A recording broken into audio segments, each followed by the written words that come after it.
सप्तकोशी नदीमा पानीको बहाव अहिलेसम्मकै सबैभन्दा उच्च। पुलले थेक्न नसकेपछि खोलियो बाँधका सबै ढोका। भारतको बिहार जलमग्न। केही समय अझ यसै गरी पानी परिरहे बिहार सुर्लुममा डुब्ने डर। भारतमा खैला बैला। दर्शकवृन्द, आफूलाई चाहिँदा सबै ढोका खोलेर पानी लैजाने, नचाहिँदा चाहिँ ढोका बन्द गरेर नेपाल डुबाउने गरेको भारतलाई योपालिको वर्षाले राम्रै सबक सिकाउने भएको छ।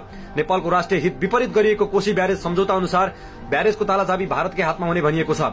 त्यही सम्झौताको फाइदा उठाउँदै भारतले प्रत्येक वर्ष नेपालीलाई दुःख दिने गरेको छ।